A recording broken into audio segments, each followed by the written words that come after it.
Hello, everybody. Welcome to today's Lioness Community Event. I'm going to let people come in. Hello, everybody, and welcome to our Lioness Community Event for today. Hi, my name is Bobby Carlton. I am the editor-in-chief and publisher of Lioness Magazine for the female entrepreneur. And I'm not just the management for a magazine. I am also a founder myself. I'm the founder of Innovation Women, an online speaker platform. Next slide, Laura. So just before we get started with today, we do have some upcoming sessions. We have a webinar, a story workshop, mapping your story as part of public speaking expertise. That is on July 23rd from noon to 1 p.m. Eastern. And these links are getting dropped into the chat for you. And also, our next Lioness networking session is going to be August 5th.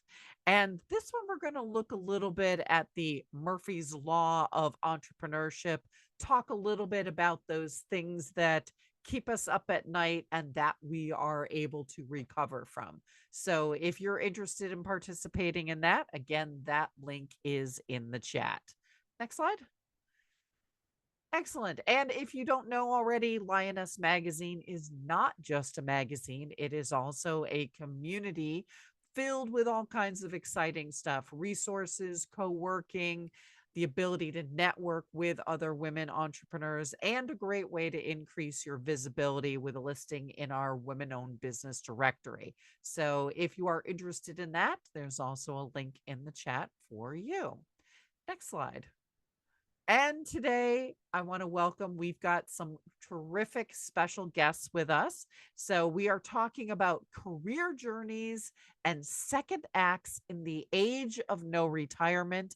And we are featuring Dr. Tatiana S. Rowson, Dr. Kelly Sloan, and Betsy Tong. All three of them are also authors. So we've got the experts and literally the folks who wrote the books in the session today. So I'm going to ask everyone to introduce themselves because number one, they will always do a better job than I will do. So let's start off with Kelly.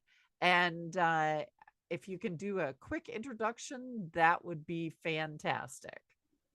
Thank you, Bobby. I'm very happy to be here today. My name is Kelly Sloan. I'm an associate professor of leadership at Henley Business School in the UK. I teach executive MBA students personal leadership. I've been doing that for over a decade.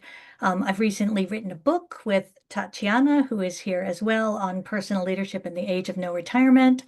And I've been through multiple career changes and left turns in my career journey, which we might have a chance to talk about as we go on today. Thank you. Excellent. And for anybody who is interested in the book that Kelly and Tatiana wrote, we have a QR code. I also want to give a big shout out to our friends at De Gruyter Brill. They are the folks that help us bring fantastic authors to Lioness Magazine and to Innovation Women. They have been a fantastic partner. So if you're interested, just grab your phone, take a screenshot, grab that QR code. We will also be dropping those links in the chat. So Tatiana, you're up next. Oh, thank you. Thank you, Bobby, for having me here. Like Kelly, I'm an associate professor at Henley Business School here in the UK. I'm a social gerontologist and a psychologist lost in a business school, but that makes it a very interesting environment to talk about aging, careers, and twists and turns. I had my own fair share as well of different acts, which I'm going to tell you a bit more about later. And no retirement is part of the big banner I've been raising for the past 20 years in my research and in my practice. So yes, watch this space. I'll tell you a bit more in a second. Excellent. And Betsy, you're up next. Hi, everybody. I help leaders turn their hard-won expertise and brilliance into credible authority that gets them paid and recognized. And especially in these days, as somebody who is building in public on LinkedIn, so please connect with me. We know how we package ourselves, how we present ourselves, and how we do it publicly is really the way to be resilient into the future. And I help brilliant women like all of you build their credibility and authority in public. And I've done this. I've done this for probably 40 or 50 different executives. And this comes from a history of building businesses with IBM, Lenovo, Symantec, and many others. And now I do it for individuals and myself. Fantastic. Good. And that actually leads right into my next question. I would love to have each of you tell us about your own second act and what sparked that change.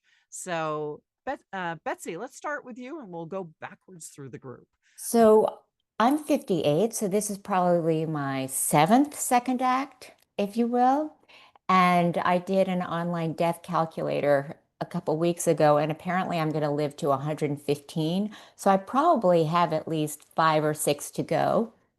This is the one that I feel most personally drawn to, though. And the reason I got here was back in 2023, I was laid off as the VP of sales for a consulting company.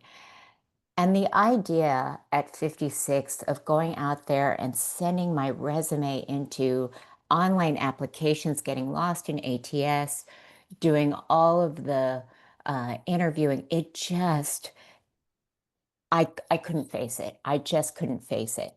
And then on the flip side, my father was starting down his descent into dementia. And so we know, those of us who have that unpaid second act, that we can't work the same way that we did before. And we also can't stop, because one of the things longevity tells us is that when your brain isn't active, you lose the skills quickly. And so I was faced with these two extremes: do nothing and watch my brain deteriorate, or go all out and live a life that I didn't want anymore. So what I did was, like many of us, I thought, I've got great experience. I've built hundreds of millions of dollar businesses for Intel and Symantec and others. I'm just going to be a consultant. So I stuck out my banner and nothing happened. And if you talked to me a couple years ago, you would have said, Betsy, I don't actually know what you do, because I was that inveterate general problem solver. I could do anything. I could be anything. And what we learn is that nobody understands what you do if you're not precise about the customer you serve and why you matter to them. And then you package your authority into a methodology that they can buy. And it's not about your reputation. It's not about your team. It's really about how you express who you are and why you deliver results to those that matter. And as a solopreneur, I guarantee you there is a market of people who need you. And that's what I help you find. Excellent. All right. Tatiana, how about you? Second act.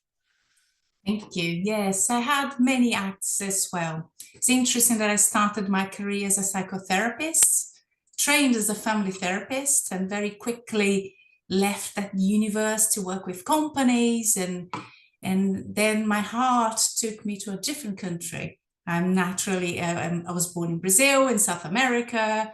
Then I moved to the UK. And it's not very easy to transfer a clinical career from one country to another. Different regulations, different rules, all that really complicates. So that pushed me to be creative. So how could I continue my journey in a different way? And that's when I started to explore coaching, and from coaching, research. And again, fast forward a number of other overseas moves, I found myself discovering an academic career. What is interesting, Bobby, is that it's easy to look back and think, I made so many changes. It's always hard to start, but it's like a muscle. You get fitter as you go on. and starting is not as daunting as the first time. So you get better at it, and you find a thread. You can find a thread that links everything. It's still me. It's the same. I am the same person I was being a family therapist. I'm just probably wiser and bolder in what I do. And that is the nice part of that journey. Yes, many countries and many versions of psychology. Here I am today. Excellent. And Kelly, your second act and kind of what sparked that change. Oh, well, like my fellow panelists, I've had multiple acts. I'd say at least four, and hope to have more. I recall a song from the 1980s where the lyrics were, "First I was a hippie, and then I was a stockbroker, and now I'm a hippie again." And for me, first I was an academic, and then I was a business manager, and now I'm an academic again. So I started out with a huge interest in language and linguistics. I got a PhD in linguistics at MIT in the late 80s, early 90s. It was sort of a hotbed of linguistics. Moved to Australia with my husband, taught linguistics at the university there. Then I had two kids very close together, and then I switched into the mom act. So I did that for quite a while. And when by the time I went back to work, we were in Germany, and I moved into management, and I did management for at least 10 years, management of big neuroscience research facilities and interdisciplinary research grants. And then my kids left to go to university, and I decided it was time to do something for me again. I was bored. I wanted to do something fun. Fun translated into an MBA, shockingly. And I did that and then joined the faculty at Henley again as an academic, but in a completely different field than the one I started out in. Excellent. All right. Sounds like some incredibly interesting second or third or whatever acts. And for everybody in the audience today, if you have questions for our experts, use that Q&A function. That helps us keep things organized. I've got a whole host of questions, and I think one of them is important to this conversation. So why is this the age of no retirement? What's changed? And tell us how it is these days. Why can't we retire, or why won't we retire? So anyone want to start us off on that one? So Tatiana, you're up first this time. Right. I think that was a long time coming, the age of no retirement. I think that when we look at the landscape of a population, look around, go to the groceries or go walk around, we see that the population changed. And that's not just the Northern Hemisphere, it's globally. We are all aging, and we're aging a lot better than the previous generation. So we are more active, we are healthier, we actually got more life to live than previous generations. So retirement's becoming kind of a dated concept. It's a 20th century concept. It was great, but I think we're now into a different kind of reality where not only financially, many of us need to carry on working because it just makes sense to have that extra income, but we have a lot more to do and to exchange and to experience in our lives as well, which works permit us to do. I'm thinking about the conversations I had with Kelly around that. Work doesn't necessarily need to be paid work, but can be things that we are actually engaged and involved. And I think that's the difference. I like to think that it's not that we're living longer and we're more of the same. It would be very boring to be the same for a longer period of time. We have the chance to be different, to reinvent ourselves in that process and have a lot of fun with that as well. And I'm curious what inspires people to begin that second act. What's it usually driven by? And actually, one of our studio audience members is also asking about things like the time frame of going from one act to another. How do you know you're on the right path? Betsy actually already answered in writing. What she thinks about it is data and dollars will tell you what's real. Is that also why people start down this path? What do you think, Betsy? Is this we are driven by the data and the dollars, or is it passion or something else that gets us going? So I think one of the themes that we're hearing a lot today, and certainly something that happened to myself, I spent a lot of time defining myself in the context of others and others' needs. So it was, my company and being second in command, being again the problem solver and the fixer. But that wasn't me as the one out in front, even though I became an executive in big tech. Then in my family role, I was always the caregiver and swooping in to solve everybody's issues. My mom's cancer, my father's dementia, all the things. And at some point, you wake up, and maybe it's also hormonal, where you just lose all your what's that phrase? Not my monkeys, not my zoos. And so you just let go of that need to fix everything for others. Mel Robbins talks about let them. I think of it as let go. And when you come into that space, when you start let going of that need to take care of others and that belief that only you can fix it, and then think, God, my life cannot just be defined by what others want. What is it I want? That's the moment that was for me where I started to take those steps and really think about it. And I don't know whether there is a right answer or a wrong answer, Carolyn. I really think that, not to be trite, but there's something amazing about the journey and amazing about saying, hey, I'm going to at least take this step today, this step tomorrow, and then the data and the dollars will show you eventually whether it's something that is right. Excellent. And I have to tell you, this is my mug and it says, crap, turns out this is my circus and those are my monkeys.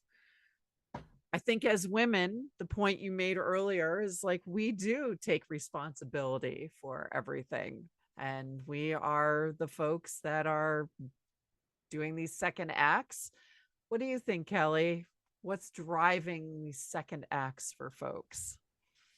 Well, I think there are many things driving them. So when I look at my own, some of them are, due to sort of family situation, right? Having kids, but also, probably like many other women on here, I'm part of a two-partner family where we each have careers that we manage, and sometimes that means one partner, um, you know, changing their path in order to accommodate the other. And hopefully it works both ways and vice versa. So, my partner's Canadian, I'm American. We were educated in the US, went to Australia, spent 10 years in Germany, came to the UK. Sometimes those moves were made for his career, sometimes they were made for my career.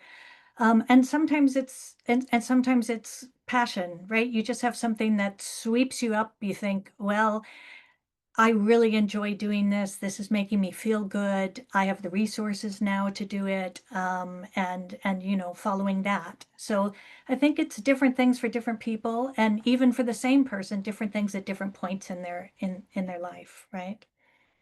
We are getting some absolutely fascinating little comments and conversations and questions from people in the audience. I want to pull some of these up.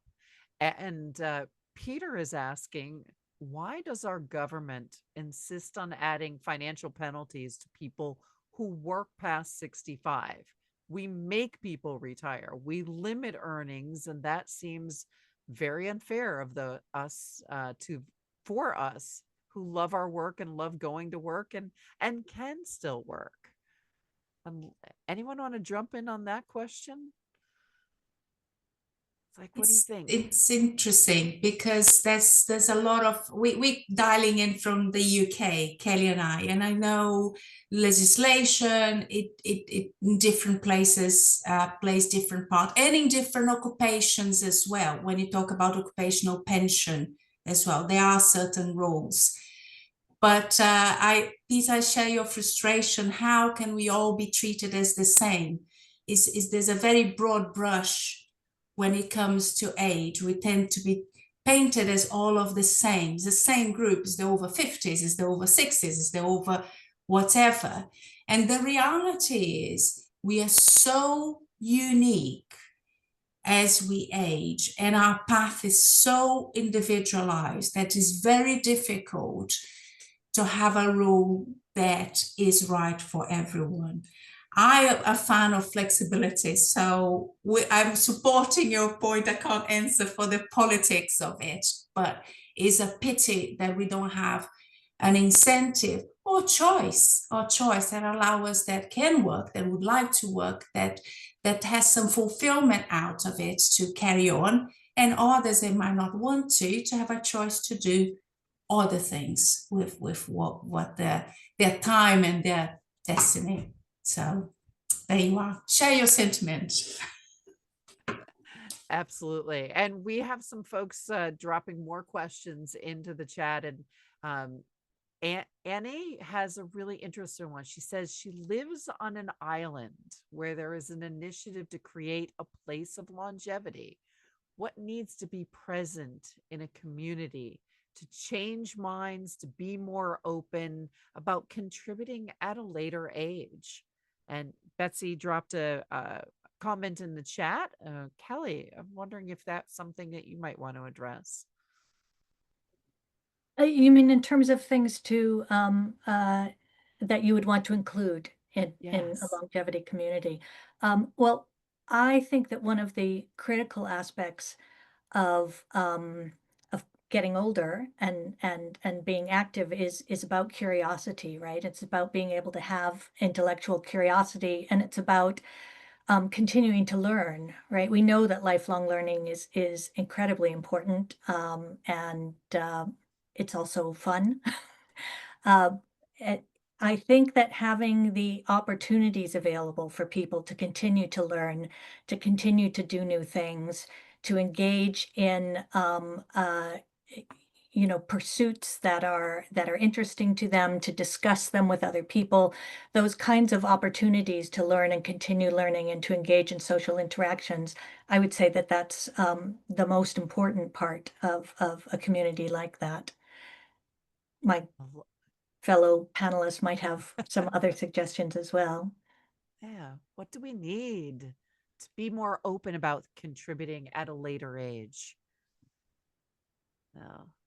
Tatiana or Betsy? Yes, I want to pick up on some of the messages coming up on the chat as well. And there's some sad realities of this age of no retirement as well, which are opportunities. And the pool of opportunities tends to shrink with age. I think there's a mismatch in industry where we're aging and we're eager and we have a lot to offer, and experience is a wonderful thing, but the market doesn't quite keep up. And entrepreneurship is one of these ways that are emerging and increasing as a way to have this second act going forward over 50s. There's a couple of mentions of entrepreneurship in the chat, and I think this is really important. There's still a hesitation. I've done some research in Finland, by the way, it's not even the UK, on entrepreneurs, and a lot of entrepreneurs very keen to start the business, but not wanting to invest because they don't know how long they would get this return of investment for. And it's very interesting and sad to think about. So you're not going to invest in yourself as a business because you are of a certain age. What if you live 20 years, 30 years? You're going to have those 30 years, 20 years without having realized your potential. So it's a really existential question there. So it's interesting that it's a barrier of society giving opportunities, a barriers within ourselves as well, to give ourselves permission to start again and invest in ourselves, whether that's going to be for 5 years or 20. That doesn't matter. Okay. Betsy, did you want to jump in on this one as well? So I think of it as like the other panelists. The solopreneur economy is 1.8 trillion and growing at 10%. So that's pretty phenomenal. We also know at the same time, CEOs and traditional companies are saying, I need fewer people because of AI. What is the big unlock for the idea of being an entrepreneur and building a business these days is it almost takes nothing to start other than your heart and your knowledge and knowing that there is a customer out there that you want to serve and that needs your services. Because we have digital tools, we have AI, and we have, LinkedIn as this massive free advertising. I had last week, and this isn't necessarily a typical week, but I had 2 posts reach 170 people or something like that last week. So that took me 30 minutes to write each post, and I reached 170 some odd people. Why wouldn't you do that? Why wouldn't you try to get that kind of leverage? This is an era where those of us with a passion and an idea can reach people in a different way and open new doors in a way that wasn't possible before, which also means that you don't need to retire. You're not physically unable. Your brain is going to work so much longer than the traditional retirement age. And that to me is incredibly exciting and is the possibility and the excitement of being alive in this stage. And actually, question from Paula. She said, it strikes me that 2 of the panelists already have mentioned geographic changes. She did this earlier. I think at this point, everybody has mentioned some aspect of geography impacting this. She's considering a move for family reasons and hoping it gives her perspective for her next act.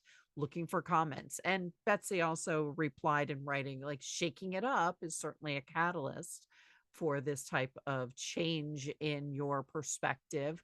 But I'm also curious, like, what different government situations, different locations really have in store for us as we are considering our second acts. Like, you folks are living in different countries. How is that impacting what you do next for your second act? Anyone want to jump in on this? I'm going to start, but then I'm going to throw the ball to Kelly as well. It's interesting. Moving geography is a very interesting way to start again. To some extent, you are yourself and you know what you bring. But in a new environment, you have the opportunity to shape that with a clean slate. So you can shape that the way you want.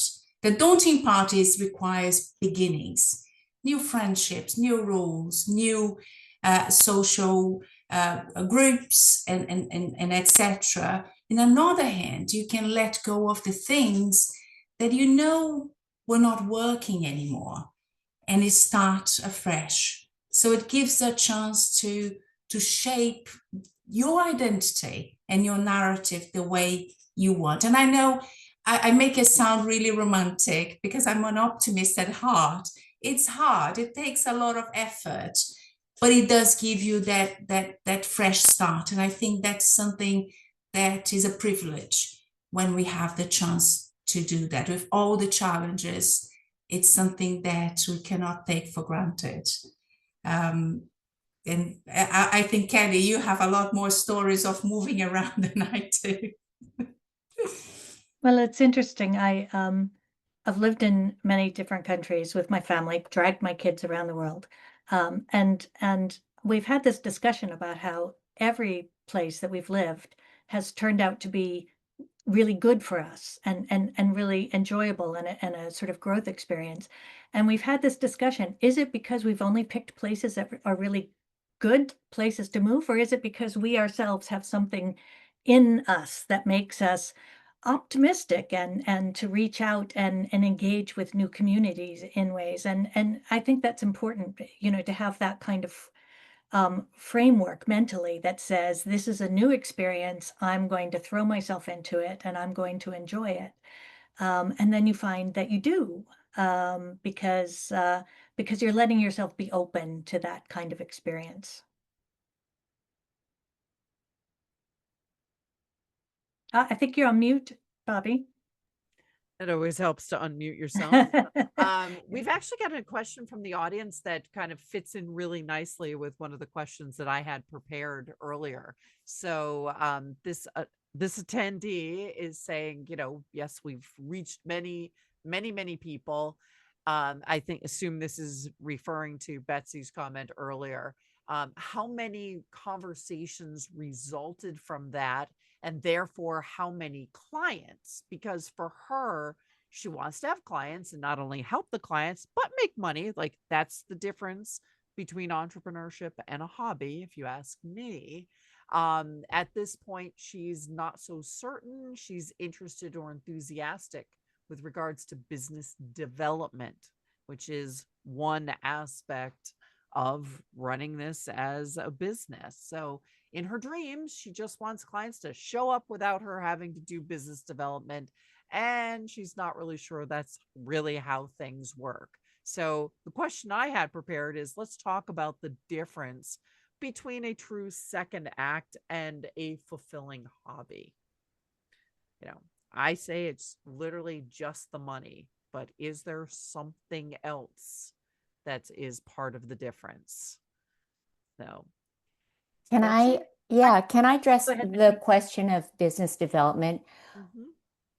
Almost everybody I know, including myself, goes, ugh, when you think about selling, because in our mind, it is that used cars salesman or the aggressive DMs. Like for me, I don't know why, but everybody thinks I want to open a State Farm franchise. Um, and and that is not what I think of as fun, nor is it what I do. And so here's what I think about that has changed my frame. I Everybody loves to buy, but very few people want to be sold to. So I want you to know enough about me and what I do so that you choose me. And by the time we talk, you kind of have a sense of who I am. And then our discussion is really about whether there is a right fit for both of us. Not just, I'm not just trying to win the deal from you. So my business, I literally got so lonely after I was laid off. I had nobody to talk to. I had moved to a new state because I needed to take care of my father. I lost my job, all the things. My relationship, my relationship of 18 years ended, and I literally started a business so that people would talk to me. And so I think about the process of business development is I'm posting my journey. I'm posting about the things I think about. So you really get a sense of me before you even meet me. And then when we talk, we're talking about what your needs are and where you're at. And then I'm making a decision in my head as to whether I'm even going to make an offer to you, because you might not be a right fit. I might not be a right fit. I know myself well enough to know that. And then it's a decision, right? And then I guarantee you, I did $100,000 in 100 days. I guarantee you that even at $20,000 a month, we have a pretty nice life. Most of us. I mean, again, no judgment if you need more than that, and no judgment if you need a lot less. But as solopreneurs, it does not take a lot, and it is not as frightening as you might believe. And so, again, want to get you in the mind frame of, if you have something that serves somebody, why wouldn't you make it available? Why wouldn't you try to help? Because that's who we are. Okay. Tatiana, Kelly, you're unmuted. I have a perhaps a slightly different take on that. So, I've worked with MBA students for very long time, who are, many of them are thinking of second acts or third acts or moving into them. And some of those people have hobbies or passions that they pursue and turn into a business, and find that to be very fulfilling. But I think it's sort of a matter of personality and what kind of thing makes you fulfilled. So for example, I have a hobby that I'm passionate about. I'm a passionate knitter and clothing designer. I've done this for well over 50 years. And I've always and I've had opportunities to go and study design and pursue a career in design. And people have always said to me, well, why don't you make money off of this? You're really good at it. You could do it. And my feeling is, if I made money at it, if it was something I was doing in order to make money, I would not enjoy it as much. I would not be fulfilled as much by it, because it fulfills me in a very different way, right? Which is not to say I don't want to earn money, because obviously that's important too. But for me, those things are separate, right? I have something that I do that I make money off of, which is also fulfilling. But this hobby of mine is something that I sort of protect in a space where I'm not trying to market it, if that makes sense, right? So I do think a lot of it is your attitude towards where you get your fulfillment, and of course part of it is down to dollars, right? And where you want those to come from and where they can be coming from. So Nice. I'd love to jump into a little bit more pragmatic approach to this conversation. Let's talk about long-term planning for second act businesses. What do you need to do? First steps, second steps, what are we looking at? Let's give folks a little bit of a roadmap. So, Tatiana, what do you think? Great. I think there are 4 key steps to think whether you're jumping from your first act into your second act, or whether you are there already thinking about the future or winding down. I think the first one, and I have to say that's in the book as well, but the first one is you need to know your purpose. You need to know who you are, and what is there that's going to fulfill you, what you like and dislike. This is a really starting point. We don't get to that stage in life to do something that is not going to bring something back to us. So we have to start within ourselves in everything we do. The second is to know our brand. We all have a brand. We all have a professional brand. We all have some thought leadership. I know Betsy mentioned we all have something to offer. We need to recognize that. We need to recognize what is that makes us special and different. And that is something that allows us to have that thread that goes through life and bringing to the next stage. The third point is to know your resources. So you need to know what you have there on offer. So how's your health? How's your finance? How your network of contacts are? How are you doing with your mental health? Are you okay? Do you need more support? So that's really important to know what are the resources that you have available to you, and where you need to put those resources, because life change. When you have young children, you have a lot of time that goes into that. When they fly the nest, maybe that resource of time can be put on elsewhere. So to know where do you need to use your resources as well. And finally, is the one that always puts a smile on my face, is to embrace experimenting. There's something really fun about having an experiment, playing with ideas, trying it out, see how it feels. We don't discover new things unless we try new things. If we're always doing the same things, you're going to get always the same results. So it's kind of a no-brainer.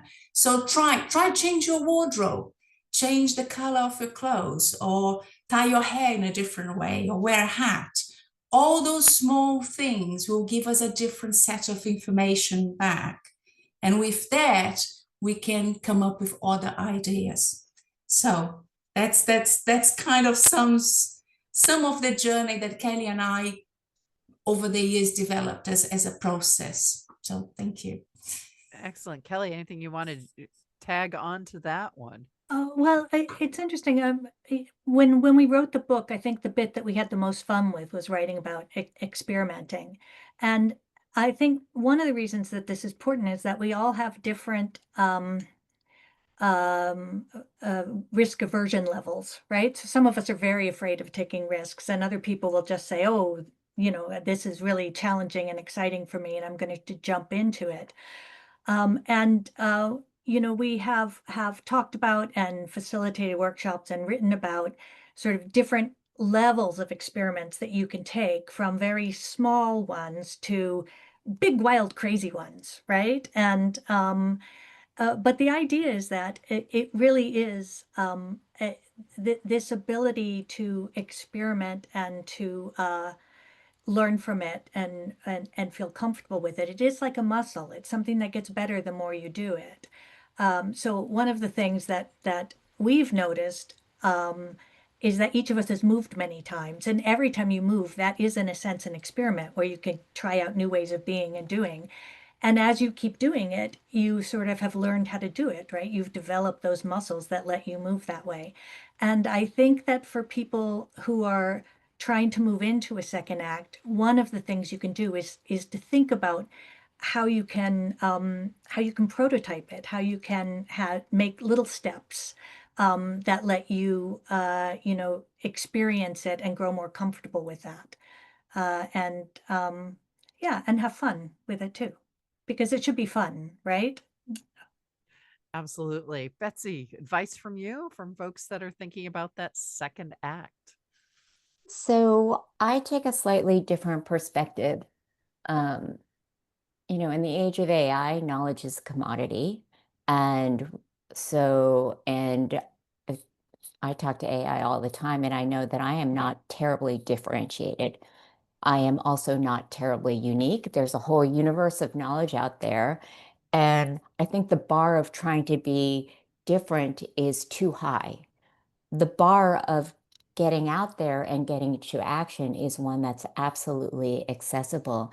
And so, for me, the 4 steps are: really define who your ideal client is. And it's not a demographic, it's not a role, it's a real person. In my life, it's my girlfriend Shannon, who's the CFO for a startup, but dreams about what she does next after she's done with traditional work, and how she finds time in her day that is a typical 10-hour day, and then she's the single mom, um, to define what that second act looks like and how she carves things out, and gets very, very pragmatic about what's floating in her head and getting into action. So defining who your customer is, who you want to work with, and why you matter to them. Then showing how you solve a problem by saying, look, these are the 3 ways that you get outcomes with me. Not vague branding or taglines, but truly like, this is how I work, this is why you get outcomes. And then being able to pressure test those ideas. Again, I use a lot of AI in that. I have an exercise that I do with a lot of clients where we think about where they want to be in 90 days, and then we reverse engineer success. And in the pile of things that you could do in the day, what are really the 3 things that you should focus on a weekly basis, and the KPIs that you should be measuring, the outcomes you should be measuring, so that you know that this is working, or you need to adjust and experiment and it's not a guess, right? And then, we could go into a lot more about money and profit and how to actually set up your business structure so that it is a system that delivers rather than an expensive hobby. But I'll just leave it at that. All right. Speaking of expensive hobbies, I think some entrepreneurs do end up as expensive hobbies. If someone is considering this big shift from corporate life to creative work or entrepreneurship, how do they find the courage to take this leap? I'm curious, like, what each of you think about that. Like, what is that impetus? What do we have to do for ourselves to incent ourselves to do this? Tatiana, do you want to jump in on that one? Yes, I think that this is a very personal question. I think often we wait until we are forced to make those moves to do it. Is a redundancy, is a forced retirement, is some kind of this situation that triggers to react and then make that move and doing something. But what we see in our MBAs, and I'm also very involved in MBAs, our MBAs profile is generally mature learners, is that you get to a point that something's not sitting right. So you change your ways of working, you change a little bit what you're doing, and it's still, there's something you can't put your finger on, but it's not working. And that becomes a big incentive to go and try something different, because you cannot continue like that anymore.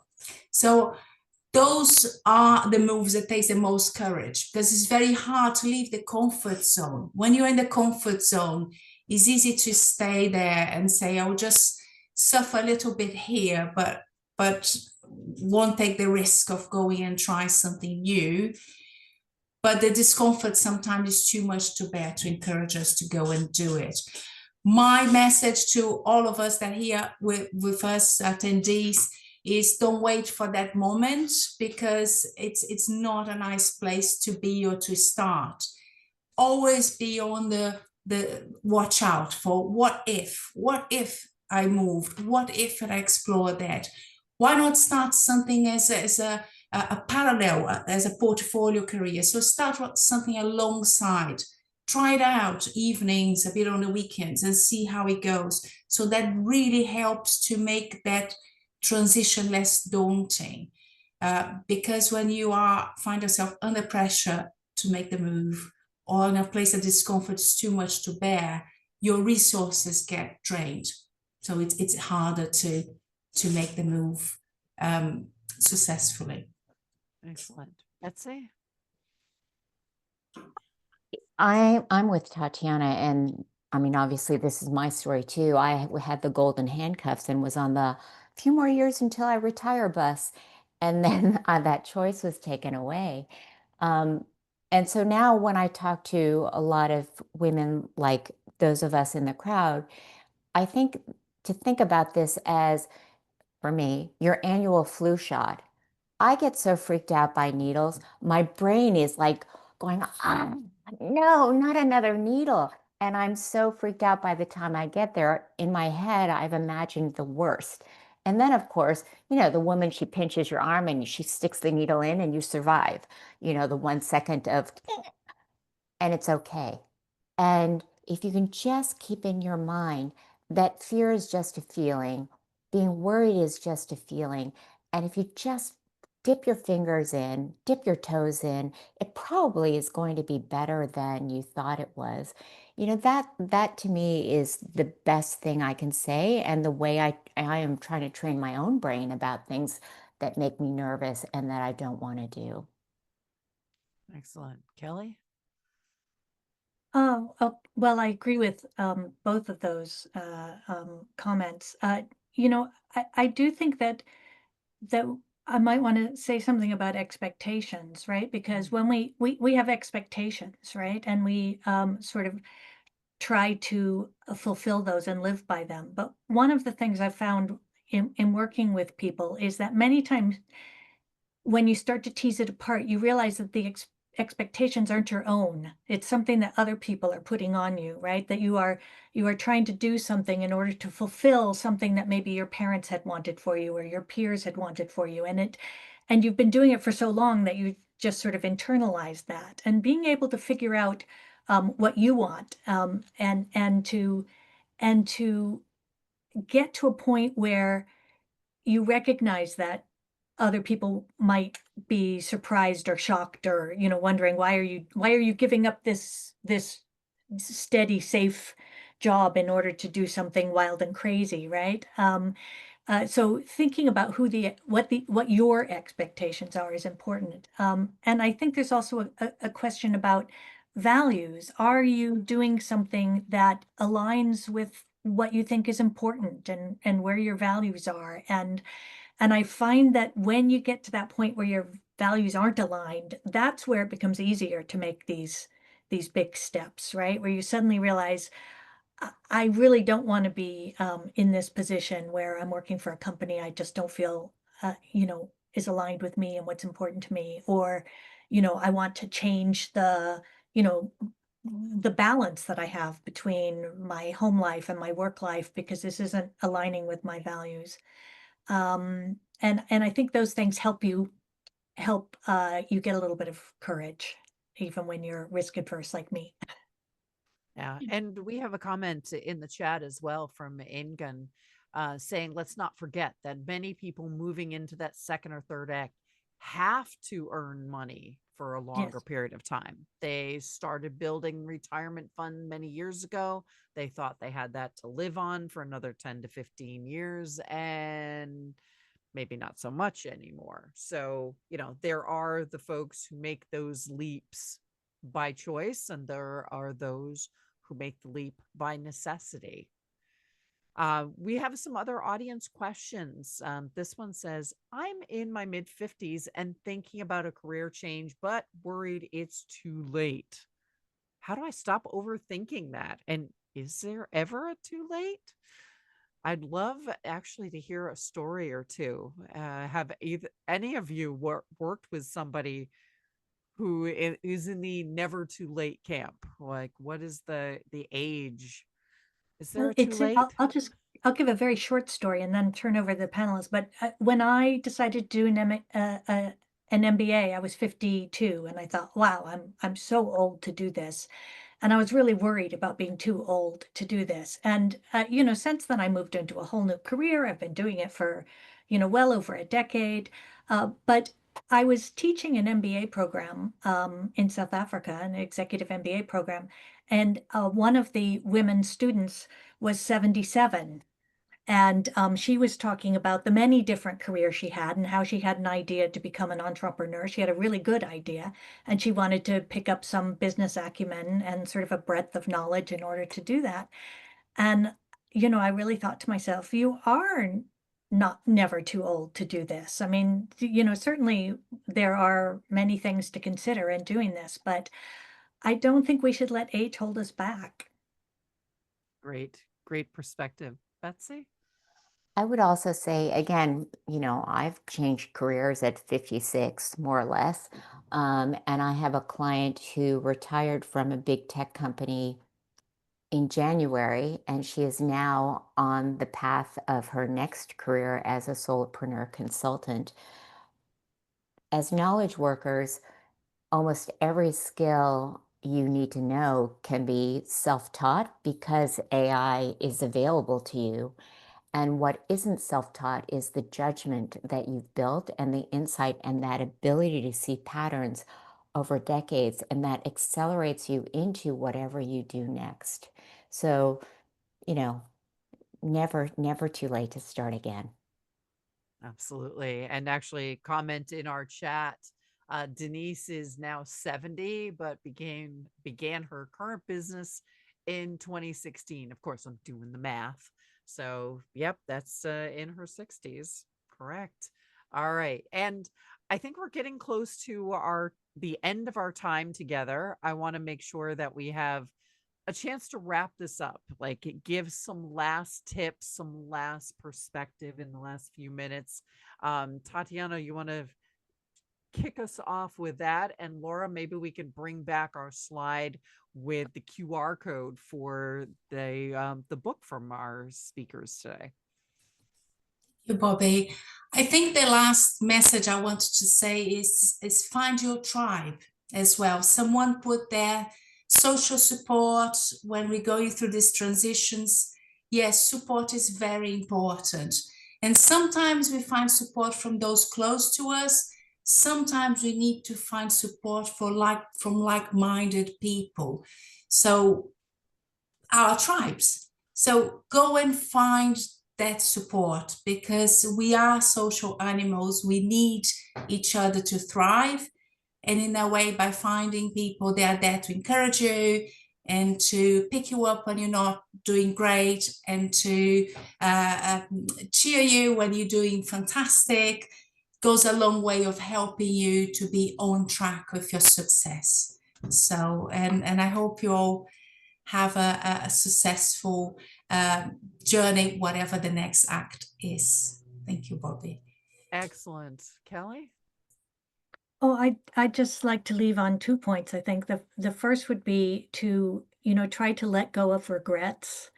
I think sometimes we hold on to them and we let it keep us from moving forward. Having those regrets can be paralyzing.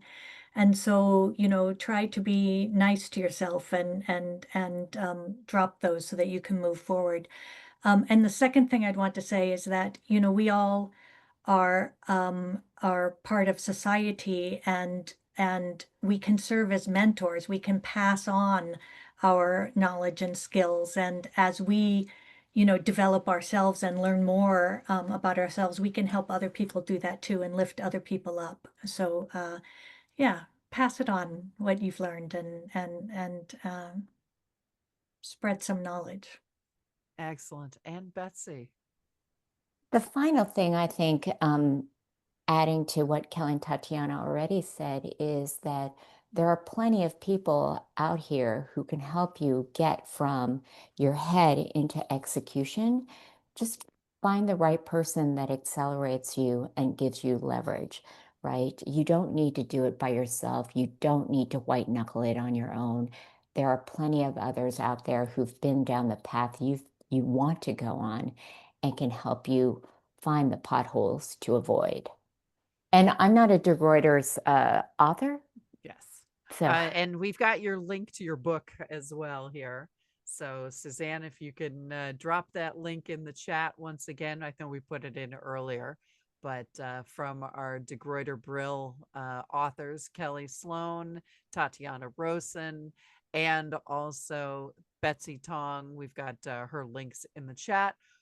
We will be doing a follow-up article, and we'll have this recording available to everyone. But I do want to thank everyone for joining us today, and especially our authors/experts on second acts in the age of no retirement.